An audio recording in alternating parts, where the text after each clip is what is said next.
Today's episode of Outreach Asia is brought to you by Spaces. Spaces offers creative working environments with a unique entrepreneurial spirit. Visit spacesworks.com. And London Institute of Business and Technology. LIBT makes executive education accessible and affordable to everyone. Visit libt.co.uk. This is an episode you don't want to miss. We will be right back.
Welcome back to the program, everybody. I'm your host, Cesare Patrana.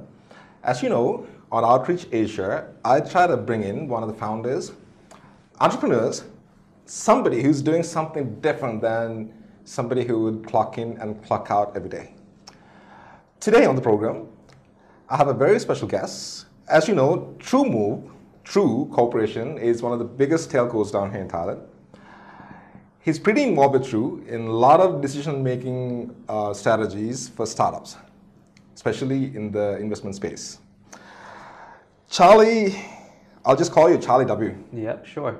Charlie W. No one gets my last name. Yeah. He's a business and investment specialist at the True Corporation and also the founder and chairman at Prism, Thailand. Charlie is born in Thailand, bred in Singapore, cultured in Tokyo, refined in Melbourne, and now back in Bangkok. Yes, that's talking right. about diversity. So tell me a little bit about you and what do you do at True? Well, the clocking in, clock out part, I mean, you kind of got that wrong because I have to do that now, really. Okay. I'm joking, not really. But currently at True, the actual title is Business Development Manager. But of course, business and investment are part of what I do. All right. So I'm currently in True, an innovation team. Okay. I currently help to overlook some of the projects that we have in building the ecosystem in Thailand. Okay. Right.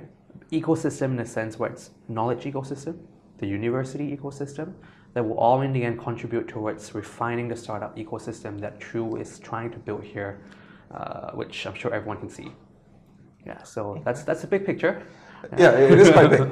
Yeah, it is so quite when we big. go into detail, so for example, I do have, we're currently working on a project in Siam, which is in the heart of Bangkok, opposite Paragon. We have 2 buildings now that we're currently, it's under construction, that will become the next innovative hub. Part of the innovative hub really that True is trying to achieve. Okay. So with that in mind, we currently have something called Digital Park as well, which we'll explain later. Right. So these 2 spaces in Siam, we're bringing together the makers community, the robotics community, the startup partners that we have, and passerbys all to come into one space for the purpose of learning more on knowledge. Right. What I mean by this is, being a startup entrepreneur myself at one point, well, not that long ago, we realized that the shortage in Thailand is not in the ideas, but rather the development of people. Yeah. People or future to be entrepreneurs. What are they lacking? Yeah. It's all the soft skills, they can't, I wouldn't say they can't, but if they have a chance to refine themselves in communication, in the way they talk to people, why not? Yeah. So you lived in many different places around the world. Oh, yeah. And talking about diversity is one of the key components in the startup space. Mm-hmm. How important is diversity? How do you see this? I would refine it a little bit and maybe go from diversity to adaptability. Okay. All right. So diversity, yes, of course. I mean, maybe in terms of your team, Right. you always need to have a diversified group of people working together on a similar or same idea right at the start. But adaptability, which comes with diversity most of the time, is something that you really, really need to have, at least as a startup founding team in the first 5 people. Things will change, nothing goes right, you have to fail, get rejected. Pretty much the word hustle comes into play, and a lot of people either give up or they push on. And usually people with higher sense of adaptability to just glide through it. You know. So yeah, that's just my take on that word. No, you've played the startup side of the game. And you usually see this is what happens. A lot of the startup founders don't like corporates. They don't like the corporate culture. How do you handle this? I mean, is that are there a lot of differences in it? Okay. Startup founders don't like corporate culture. That is the case for startups who came from a corporate culture. For me, surprisingly, it's the other way around. But from my understanding of this view, right, is I understand that they don't probably, usually most of the time that I get is they don't like the rigidness and the hierarchy. The punctuality that's needed, the way they think it's very confined. I understand that aspect. But why I chose to join True, like a corporate recently, is because this is a company that is reflecting on their vision to help these group of people. And you need to have someone who's been in a startup to go into a corporate and explain to them how things are done or how we think. You know, a lot of companies are talking about, let's build the ecosystem, let's help the startups, but they don't understand a startup. So it becomes like a chicken and egg thing. Like, do you understand me? Not really. I don't like you, corporate. You're trying to put too many rules on me. Things like that. So for me, I do not dislike it. I actually support it in a very big way. Given that, I mean, initiatives are being done, strategies are being in place to make sure it's done right, things like that. Okay. And the communication, do you think it's better to have a flat communication model in the startup space, or how do you see this? From what I realized from a lot of friends with very big companies now, like 60, 70 people, the flat communication structure most of the time would be faced with a lot of issues on the founders and co-founders themselves. Because at one point, later on, as your team grows bigger, you will need to actually delegate tasks to sub-managers or people who can take the next layer. At the moment when it's too flat, which most of the startup founders, we try to do everything ourselves, right? Or like try to micromanage or make sure everything's in play. That's actually not wrong, I wouldn't say, but it's not the most efficient output. Right, so will it work on a flatter communication structure? Maybe, but I will not be able to say yes or no in this sense. But my opinion would be maybe no. After a while, no. But if you're still a lean team, no more than 20 people, keep it flat. Know what's happening, be in check of your finances. Control is important, because as they say, the founding team up to a 10 people team, it's really important. Are you familiar with the culture they developed to that Facebook and the Googles, and what makes them innovate so faster than everybody else? Corporate culture? Corporate culture. Innovate in terms of product. In terms of product. Okay. So let me talk about Thailand, Google, for example. I do have a lot of friends from Google. I'll just focus on Google actually. Their hiring method is the beginning to all these development, right? Of course, you get the guidelines from the US, you already have mechanisms in place to teach these group of people how to think bigger, be visionaries, and provide them the tools to do it because it's Google, right? But the hiring strategy is something I want to pinpoint that a lot of people tend to overlook. They always look at the big picture. Google's so innovative. They hire from the pool of candidates here that they bring in. They don't come cheap. Most of them come from very good families. It's the brand that Google has that they're like, I want to work for Google. It's my goal. I don't want to work for my family. Anyway, that's just an example. And the background of all these individuals who join Google, mainly from like Imperial College, Harvard, things like that. At the same time, they have the very high EQ strategies in place as well. So it's not just the IQ element, but you look out for people with that's, how do you say it? I wouldn't say common sense, maybe smartness. That's I don't know how to describe it, but there's something about that edge. And in the end, it's the people that drive the company. Same strategy. Like, I mean, even for us, like we need a lot more people than what we have right now. Yeah. But we take the time. Yes. And you just have to have that chemistry, Yes. Especially the first 10, 15 people in the company, right? For sure. I know you built a chatbot. Could you I built a chatbot? Maybe not me. Okay. So on that topic, 3 years ago, I met this partner through another partner. So it was the three of us. One of them, surprisingly, was an angel investor who funded us. Right. So we started this company called Convo Lab. Came from conversation and lab put together, racking our heads. At that point of time, 3 years ago, I mean, in the US or somewhere else might be like, oh, it's just a chatbot, you know. But in Thailand at that time, it was so new. No, I mean, even 3 years ago, I mean, it was new to the market, You didn't have the Amazon stack they have now to work with a lot of it was so new. Like, I mean, new in the sense that when we wanted to sell, it was new to them. They're like, I heard of chatbots, but I don't know what it is. Yeah. I just heard my marketing director tell me about it, Yeah. or my CEO. But when so for me, Convolab, I was on the sales side, the BD side, the branding side. So everything to do with building this and ramping it up. And my partner was a CTO. So he was at IBM. He knew the IBM Watson AI. He brought together Google, Facebook, and IBM into one place. You know, he was a genius in that field. I guess I was lucky. The difficult part was educating. So a lot of times it comes down a bit to cultural factors. In Thailand, we have a very strong culture on sticking to comfort zone. Yeah. You know, unless our leaders or managers tell us it's time to do it, you have to do it. Then we act on it. You know, there's no initiative driven to be like, I know chatbot. Hey, I want to bring it in. You know, let's try it. There's no initiative there. So a lot of times it was 5 to 10 meetings for me to meet with one person just to get something done to the next step. Okay. You know, so that was the challenge. Right. But to today, it's still around. We work with companies like Lion as their official partner, even Microsoft, you know, or like big hotel chains, Ananda Development. They're all our clients, and we cater specifically now to MNCs. Okay. Okay. I know True is a huge corporation. They have a lot of activities happening. I'm even confused, like, you know, where to start, to be honest with you. And let's talk about True Incube, for example, the incubator. And you're pretty much involved in that, you know, for the most part, I guess. Yes. What is it, and how does that work? Okay. You did mention it was big. Maybe let me try break this down a little bit better. Sure. So I'm with True Innovation. Okay. Right. The innovation department has True Incube, True CVC, True Lab, which is the university partner platform, and a few other projects I now helm.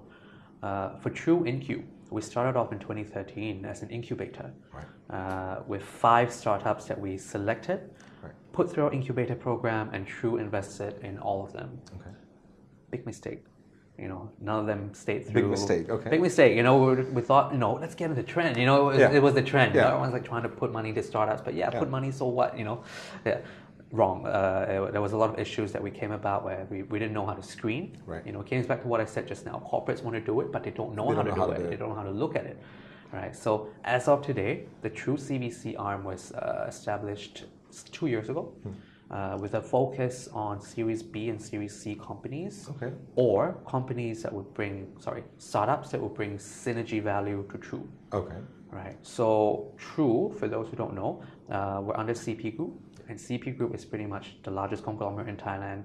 We have every vertical you can think of, from car manufacturing to fintech to property. So we're huge. We're big. Right. So with True Incube, I use True Fiber, for example. That's just one small part of what we really do. But you know, but with Incube, it's now a focus on synergizing with our CVCs and now future vision to bring in startups and technology to work with us. So what is the selection process like now? Selection process now. Okay. So I'm sure you know there's a ton of accelerated programs out there. Right. With the matter of fact, we had guys from, we had Jan from TechGrind. A few weeks ago. Okay, nice. Well, True, I'm sure, you know, goes back to the big picture. We're under CP Group. CP is huge. Like, I have to really say it's bigger than what everyone thinks. It's really, really big. So True Incube, for example, we screen us. Let's put it this way: the application process. How do you apply to an accelerator now? Is fully dependent on the marketing, right? Yeah. That's the downside. Yeah. But people who know about True Incube, they apply because they see the synergistic value that we can bring to them if they could get into our program. Okay. Right. So we're actually quite comfortable, flexible in a way where we don't have a strict criteria, so you have to be like this, like that, like that, like that. I mean, there's a little bit, but if we see a potential in you, sure. So do you have like batches? We do have batches. Or do you just randomly? Oh, you have batches. So we're at batch 5 this year. Okay. And application level, surprisingly, it's going down. Right? We don't have that many to choose from because they're all local. Okay. And you see the reason why. So it's only open to local at this point? No, we're open to international too. Right, but the downside is that a lot of the accelerator programs in Thailand are managed in Thai. I see. You know, so this one is half-half, but still we did not define clearly on whether if you want to go international or not. Right. The reason is because our CVC now, like I mentioned before, we're looking at international companies. Right. So we invested in a US one recently, and one in Canada and China. Okay. You know, so we're more, how do you say it? We're not throwing the net out. Yeah. We're actually fishing individually. Yeah. That's our strategy right now. One of the things I always talk about, actually one of the things we want to do here as well is that a lot of these startups that are out of these Asian countries in this region, right? Why don't we work together in these ecosystems instead of trying to connect to maybe Silicon Valley or London or Berlin, which is a pretty difficult thing. If you're a 3-member team and you're self-funded or parents, you're living out of your parents' house, and you try to get a visa to go to US or Germany, forget about it. Yeah. It's impossible. Yes. Very difficult. Yes. And there are a lot of opportunities here, and there's enough money here in Thailand and in Southeast Asia to make this happen, right? Plenty. What do you think? What's your take on it? On that, you see, I mean, I'm assuming you're probably equally culturally adaptive or diversified like I am. Yes. We've been through a lot of cultures, we've been to a lot of countries, we know how to compare. We have, put it this way, we have a benchmark to look at. Yeah. You know, like we compare Thailand to Singapore, we can compare Singapore to the US. Yeah. But don't forget, if you're talking about Thai startups or startup founders who have been born and bred in one place and they only look to the media as their source of inspiration. Of course, everyone wants the American dream. Everyone wants that success. You know, I went to the UK and I got my £500 funding there. You know, that dream is still there for a lot of people. They look there. But a lot of people don't look, even say for Thai startups, they don't look here itself because they don't know how to, they have nothing to benchmark with. Yes. You know, they only look at the country and be like, oh no, I think I've done. Uber came out of there. Yeah, oh no, I have no more opportunities. I'll just stick with an online platform selling shoes and call it a startup. You know, so the reason is, for me, it's on the cultural upbringing. Yeah. And, you know, the opportunity to see things are less. Yeah. We can't blame them, but you have to understand they don't have a benchmark, like I said. Yeah, true. So how would you break that barrier? Like, so it's a cultural thing, you know, as we know. Yeah. You know, the mentality is that, you know, we were talking about it in the last episode as well. The mentality is that, you know, okay, you go to school. I mean, even in the Western markets, it was like that, you know, up to a certain point, I guess. So you go to school, you get a degree, and you get a job and play it safe. And entrepreneurship, startups are brutal. And not everybody can do it. Yes. And 90% of them, you know, statistically, 90% of them fail. And how do you make, you know, these guys to be okay to fail? Wow, that is a very tough one. Okay, so now I'm wearing the hat of a very localized person. Yeah. Right, for example, in school, we are trained to follow our teachers word for word. Absolutely. We do not look up to people who dare to question the teachers. We view them as rebels. Right, I'm wearing the hat of a very localized, Thai educated person now. Cultural norms, it's wrong to question the question. Yeah. Right? You have to go, probably, yeah, you're right, you know. So with that upbringing, you have to understand people coming from backgrounds of 18, 20 years of education in that space. You know, and when people tell you it's okay to fail, once again, it comes back to my point. They don't have anything to look to or anyone to look to or anything to benchmark on. Like, wow, you know, are you sure I can fail? Yeah. You know, on this, you know, like 1-2 years ago, a lot of people would tell me that, hey, I tried to apply for a startup and I'm in a startup now, but my parents are not happy. Yeah. They don't want me to be in a startup. Yes. And the reason is because they're afraid that the startup will fail. Yeah. And you will lose face. Yeah. You're wasting your time. Yeah. So this is to answer your question, like it's a big picture. And how do we break through that? It's through like what we're doing right now. Yeah. Bringing together ecosystems, getting people to engage with one another from different backgrounds. Yeah. It's only through this, that you learn the first stage. Yeah. And when they really go do it and they really fail, then they get it. Yeah. But I'm sure failure doesn't come from listening. You really have to do it, and that happens, and you're like, oh yeah, he makes sense now. Yeah. But otherwise, you can talk as much about it, and probably half the people out there won't get it. Right? So that's my take on it. So, what are some of the True Incube has been in operation for about 3 years now. Sorry, about 2013. So 5 years now. Yes. So what are some of the success stories out of the incubation program at the moment? Okay, I'll pick out two, and I'll be a bit brief about it because I can't go into too much detail. Sure. Might be intrusive with founders. Yeah. So one of it is called Peak Engine. Okay. Right, that's a local one. They went through our batch 4, if I'm not wrong. They help accounting become much more easy through their software. Right, so they went through our accelerator program. They've been sustaining because they're one of the first in the market. I'm sure you know how that works. Yeah.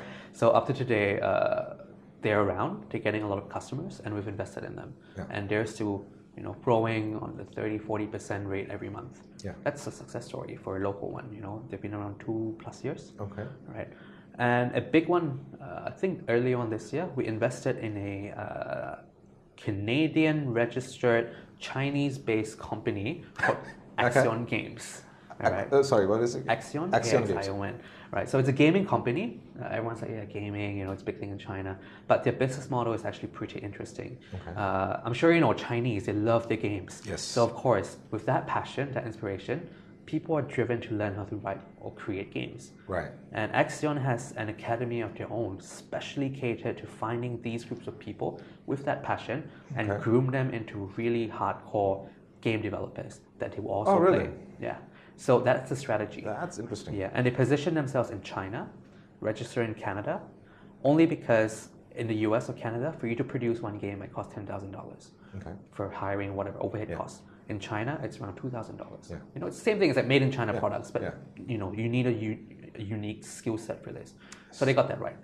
Different academy, they know how to groom their employees, and they know how to motivate them. So we saw their huge potential, and we first invested in them in the millions. Yeah.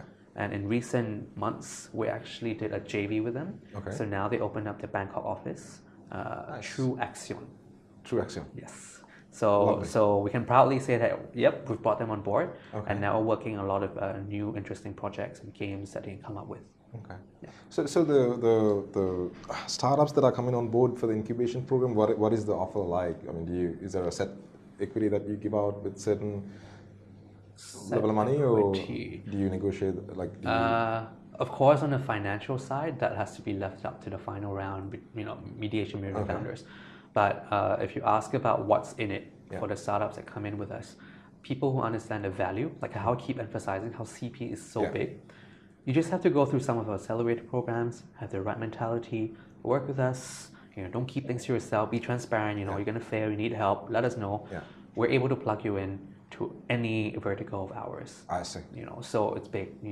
For example, if you go to another corporate that is doing plastic cups, of course they're only going to be known for manufacturing, but they don't have any partner companies in molding or even a lot of verticals. But with CP, with True, they're able to tap into this resource should they make it to the final few rounds and post-investment grooming as well. What do you think of the? Now we all know that we need other founders to come into this ecosystem. It doesn't matter where they're from, to be honest with you. We need them to engage, and one of the challenges is the regulatory aspect of this whole thing, visas and that kind of stuff. I know that the government has introduced a lot of smart visas and visa schemes. What do you think? Do you think? I mean, when you compare other ecosystems, in surrounding areas, they're doing much better. Any take on that? Okay. With my background, I had I was a connector between investors and startups.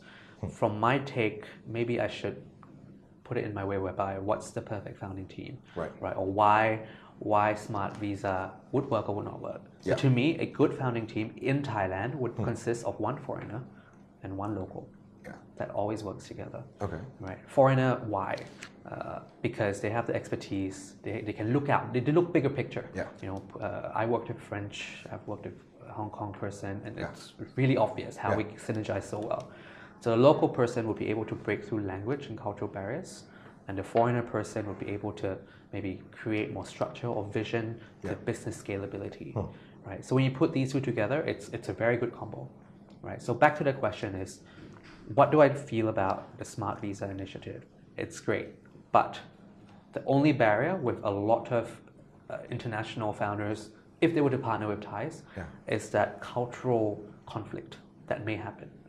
Okay. You know, so some, for example, you know, like some Thais might be, they think they're always right, or you know, they think that they don't want to close this sale, and then the foreigner guy won't be able to understand. Like they don't understand. You know, sometimes like things that are not seen on the table as well, or things that are, you know, relationship-wise kind of thing, they might not get it for the foreigner. But in the end, it's a perfect combo to me. I've seen a lot of success stories. Is there, no, one of the things you come across is like, you know, well, sometimes people say like, okay, 3 people, you need to have 3 people. There's a designer, developer, and a business guy. They call it the perfect founding team. Would you agree, or? I would. Okay. So having been in an accelerator program myself and in startups for a few years, really, from a local perspective, actually, I realized that the people who actually get ahead, I mean, yes, of course, that's a good combination, don't get me wrong, but people with a business sense, people who are, what's that called? Street smart with a business sense, they can get their way around, you know. But compared to a guy who's 2 CTOs and 1 business guy, I'm sure you know that, the characteristics of CTOs are usually very introverted to themselves, and the way they think is very narrow, right, for example. So success to me, that's not the perfect formula. I've seen 2 business strategists work together. They know how to allocate the finances very well. They know how to hustle for the first sale. They know how to balance it. You know, common sense stuff that can actually sustain themselves. And with the technical designer stuff, they outsource because they got the first stage right, which is to sell, right, for example. So to me, that was a success story on its own. And it's, you know, there's so many founders to today that I know are because of that combination too. Right. So I won't say I'm going against that, but you know, there are a lot of other possibilities as well. When we come back from this small commercial break, I want to talk to you about True Digital Park, which is one of the bigger projects that is coming out this year. When we come back, I want to thank our sponsors here at Spaces. Fred, Lake, the kind of community they're trying to build here is amazing. I mean, as you know, startups are not really possible if you don't have the community component in it. And one of the reasons LIBT, one of the reasons we also operate out of Spaces is that you come across great people that are working on so many different kinds of, you know, challenging problems. And thank you, Spaces. Thank you, Lake, Fred, everybody for, you know, sponsoring this. And if it wasn't for you guys, you know, independent media like this would not be possible. Thanks again. And also, I want to thank Weeb and the beautiful HD team as well. They're doing an amazing job, you know, producing this whole thing. It's a lot of work, you know, to put this together. Sure. Yes. And we were talking about True's digital park. Yes. I haven't been there yet. Neither. And I've seen it, you know, on the website. Yes. And I've read a lot of articles about it. What is it? What is it?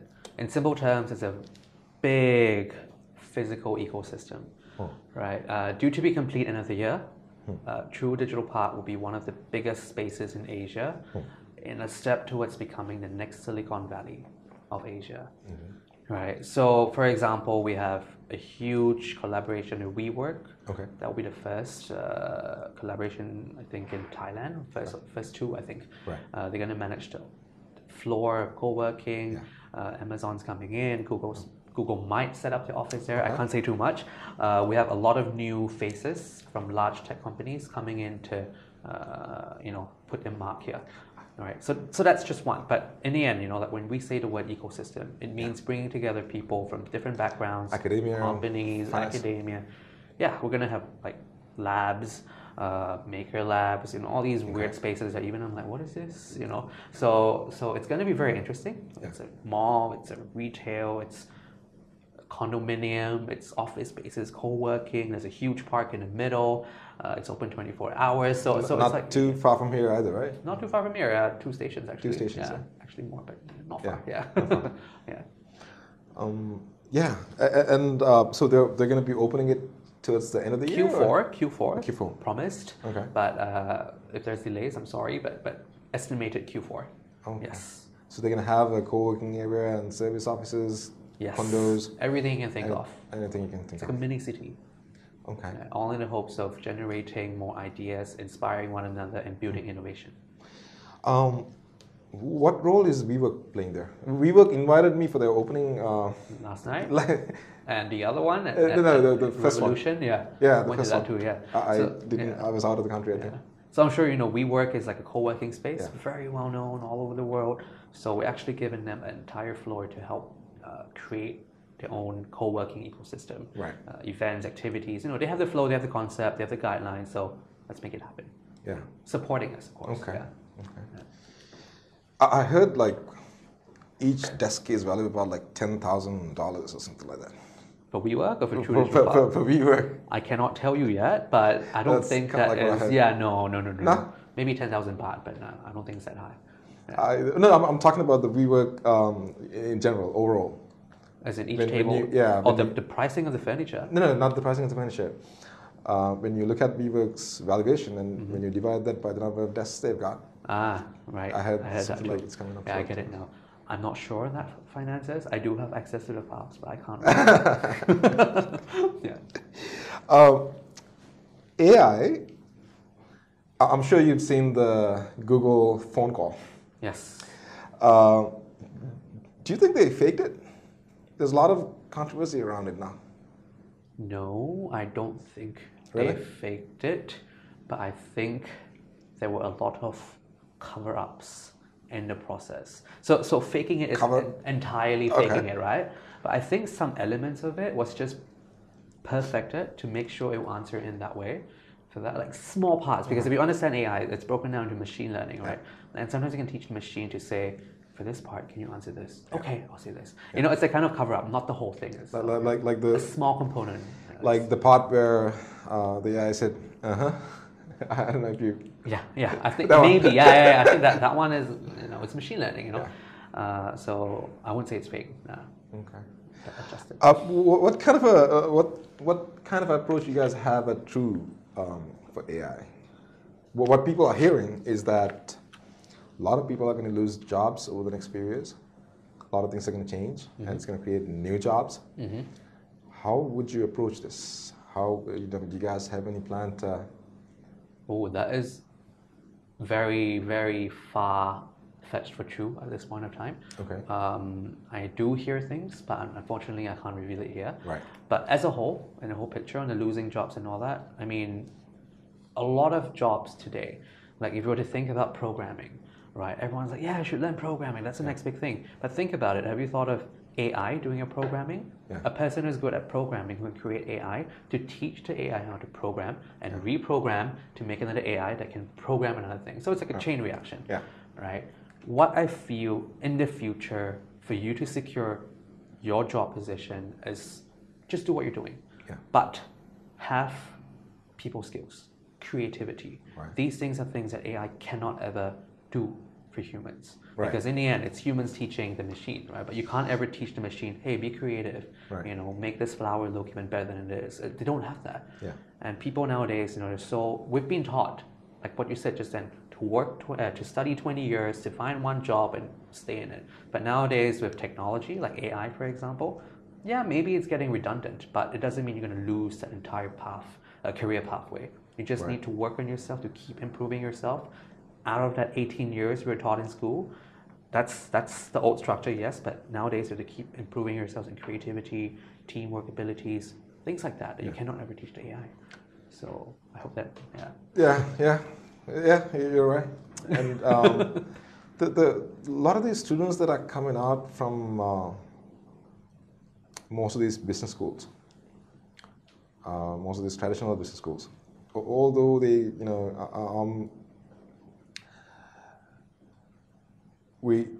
the students that are coming out, basically they don't have the right kind of skills that are required by this is something everybody talks about this, right? How do you think these institutes need to change do they need to change their curriculums, or do they need to integrate into the industries better in order to understand the requirement? Because by the time the requirement gets translated into academia, it takes a few years. Okay, so a bit on the AI part there, right? If you go to business school and you're doing learning how to do financial statements and things like that, think about 10, 20 years down the road, AI can do it for you, right? Think about you writing out a business plan. Maybe that's something AI can't do for you because that's creativity. Think about starting your own perfect formula to your next startup.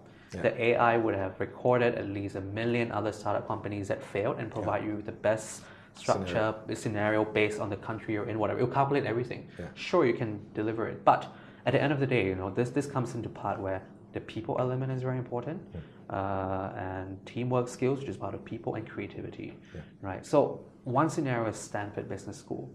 They produce really good and smart business students. That you're talking about Stanford. Stanford in the US. Stanford in the US. Yes. Sorry. So that group of students, for example, if you have actually spoken to one, you can see the difference between someone who's graduated from a business school. The academics are there for you. You got your degree. Congratulations, and you can find a better paying job. Stanford students, however, from what I know, and that's my goal in life as well, they're taught leadership.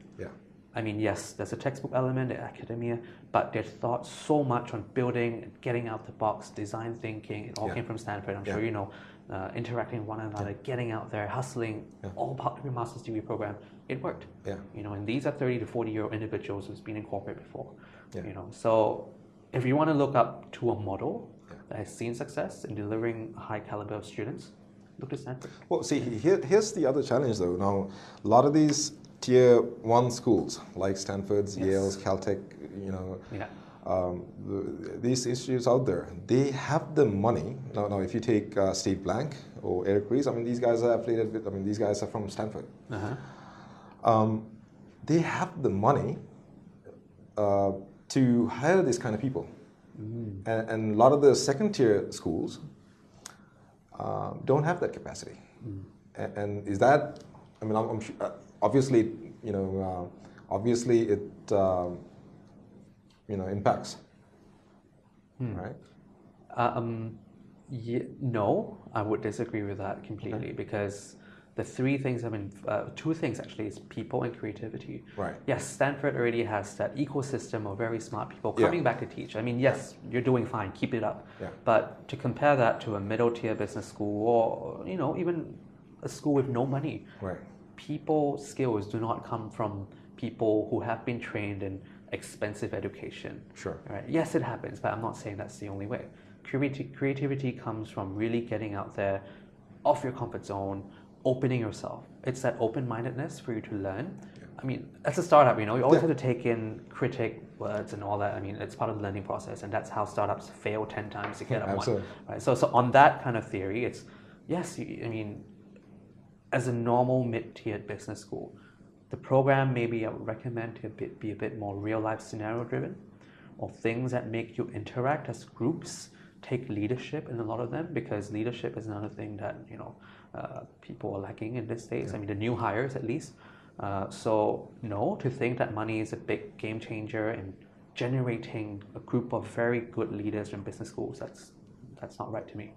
you know. Another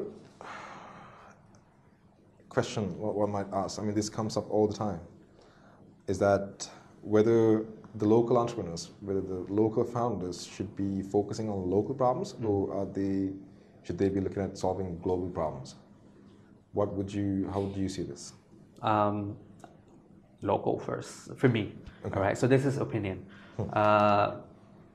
I've moved back, I've lived in all developed countries, Melbourne, Tokyo, Singapore, and you see how developed they are. So it's time for you to think global.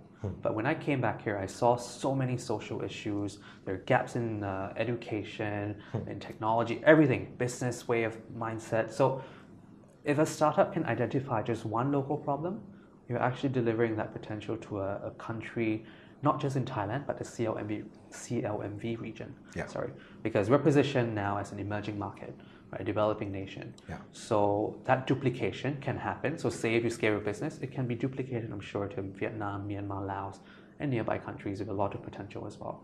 Yeah. Right. So should local founders focus only on local problems? I think that's a good start. Yeah. You know, it all comes down to ecosystem, right? The next generation of startups, founders have to look up to someone local for them to be like them. I mean, I guess in a way it's kind of like, you know, even if you take cases like Uber, you kind of solve the problem in one city, then you expand to the other city, next city, So that's a very good example of, you know, just, hey, I'm so sick of finding a cab in the morning, let me come up with something. And they didn't look to Thailand as an example, or like Tokyo, you know, they looked to everyday life. Yeah. You know, so they solve one problem, and after you refine it, they solve it in San Francisco.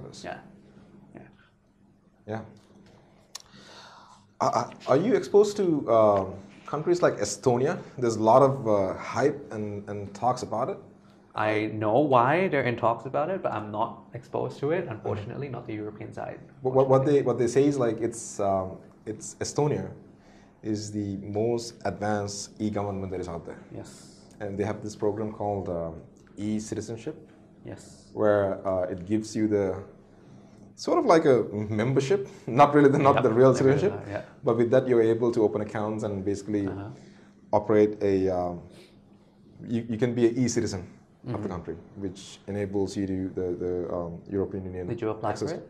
No, I have not. Oh no. I have not. I have not. I've been thinking about it. Okay, I wanted to. Okay. And any other interesting initiatives that you came across from the Thai government here? I'm sure you deal with a lot of policymakers here. Initiatives from the Thai government. Let me not. Did you go to the Digital Big Bang last year? No, I didn't. No. Let me pinpoint on that actually. So initiatives by the Thai government. Yes, I'm sure there's plenty, right? Yeah. So one initiative that's actually a very big player now in the startup ecosystem is NIA, National Innovation Agency. That's an output of an initiative by the government. Yeah. But my point is, I went and talked to them last week. They have a ton of funding, but the people who are in it, up to today, they've been around for I think a few years. Okay. They still don't understand how to really groom a startup, how to really deliver quality. They get a ton of funding, but just put it out there, and you know, now the initiative is not going as planned. There's no clear output, quality startups coming out. The government's cutting half of the budget, for example. And you see, my point on this is, yes, there are initiatives by the government, but it comes back to my point I made earlier on, is that they don't know exactly what they're doing. Yeah. And I spoke to NIA themselves, they're like, Charlie, thank you. Let's do this together. I'm sure you know what you're doing. We need help. You know, don't take my word for that. I mean, sorry. No, but they kind of need expertise and advice on how to really create, say, a real accelerated program, how to really stimulate the ecosystem to have quality outputs. Yeah. You know, but as a whole, government initiatives, there's plenty always coming out. But are they sustainable? Do they stay for long? Now that's something. Yeah, that's a huge question that everyone's always like, oh, okay, government tells us this. What can they be doing to make things better? Do they need to be educated themselves about the ecosystem better, or? How to be better in this sense? Yes, I think there should be a bigger play in the ecosystem, because you just hear of the government here sponsoring a lot of things. Yeah. But like Singapore, for example, they always have programs. They have real initiatives that really feed from bottom up, scooping it up, and I'm helping you guys now. I'm giving you like $10,000 each just for one idea. Well, I think Sprint Singapore. I think at one point they had like a 500,000 interest-free loan. I wasn't remember, I mean, I don't really remember what the exact terms were, but it was something like, correct me if I'm wrong, I'm not 100% sure about this, but as far as I remember, it was like they give you 500K. If the startup fails, you don't have to pay it, but if it succeeds, then you have to pay it back with a little interest. They had a program like that. I heard of this briefly too, but I don't think it'll work here. Because you have to understand, Singaporeans, I mean, I grew up there for many years. Yeah. Our mentality is very competitive. We always want to beat the others. But if you do that model here, which is similar to NIA's output, which is give money to startups that they think is good, it just goes down the drain because our fire isn't there, our vision isn't there. We just do it for the sake of trend setting, or we just want to try, There's no real...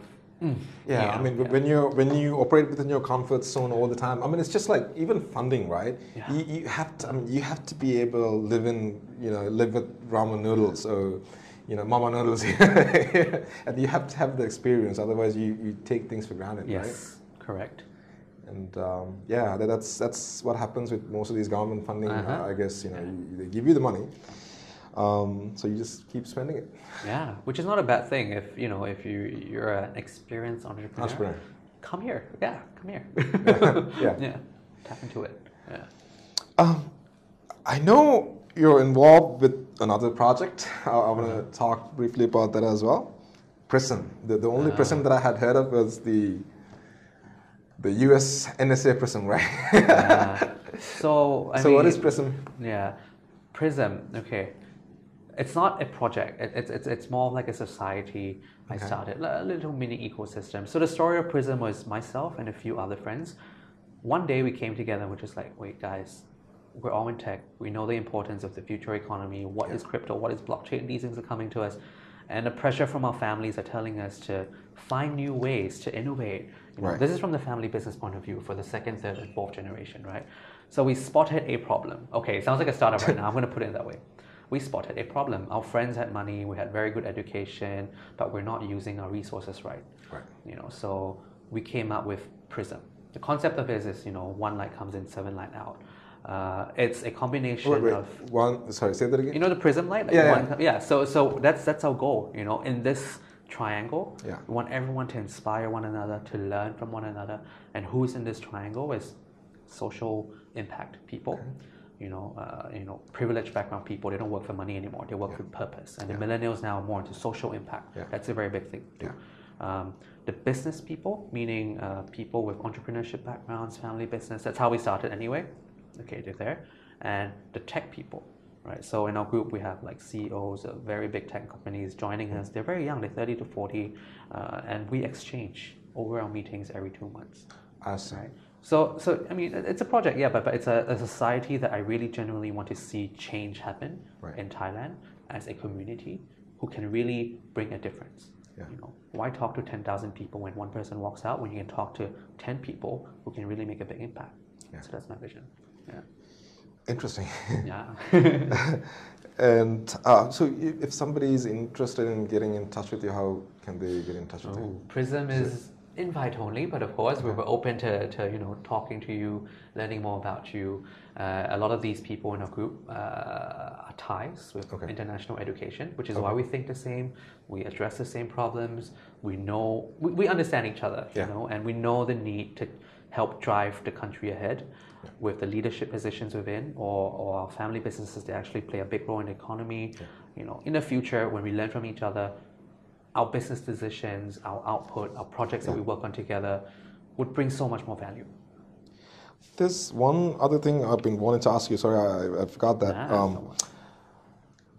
Everybody's talking about the Thai economy and the opportunities in Southeast Asia. And they are moving down to Thailand. And some of the multinationals are expanding to Thailand as well. A lot of the foreigners that are coming down to Thailand and trying to build companies here, especially if you try to solve problems in the Thai context. One of the biggest challenges is the localization. What recommendations would you give? Like, what's your take on this? What do you say to the people, From the what guys point? there? From MNCs or from startups? Or Startups. For startups. Thread carefully. Get to know the people, the way we work, the way we think. It's so important here, surprisingly. We may tend to overlook a small percent of like cultural norms that we have, the way we work, because you're a foreigner. But in the long run, before you even go into business here, you really need to understand, like, if you want to sell this product in Singapore, it might work that way. But when you come here, there's 10 more different steps that you have to take into consideration before you even put the product out there. So I'm just saying, like, understand society, understand sociology inside out on how we work here. Then you adapt accordingly. Right. A lot of times, I have a lot of friends actually from Singapore in the region. They're like, hey, Charlie, I want to expand there. Should I set up an office? I'm like, who are you going to hire? They're like, yeah, just hire someone, who can do sales. I'm like, yeah, who? Describe that portfolio for me. And they're like, yeah, a salary really cheap, really low. I'm like, okay, sure. Maybe they can help you sell, I don't know, plastic cups on the street or something. That's not the quality that you want. I tell them that. A lot of them don't believe me. They came in, they failed. Because I told them, you need to understand how we work here. The hiring process, sales strategy is different, but yes, come learn. Once you understand it, you're going to scale very quickly. So just some advice. I think we can continue this for a long time, but I think we're running out of time as well. Anything you want to plug in at the end? Anything you want to from True's side, or maybe some of these personal projects you're working on? As a whole, I'm sure viewers out there into startups and want to be startups, right? Come into Thailand. Take the risk, but take calculated risks. In the end, failure is a big component in how we're going to achieve success in our startups or ventures that we go into. Just try. The opportunities are here. We're waiting. Yes. With that, we're gonna wrap it up today. And thank you so much for we are connected on Facebook, and I see your schedule. You're like all over the place. Like. Yes. One day I see you in Tokyo, the other day I see you in Manila, then the next day I see you in Singapore. I know you're a really, really busy gentleman, so thank you so much for taking time to do this, and thank you, True Corporation, as well. Thank you. And with that, we're gonna wrap it up, guys, and see you next week with another founder.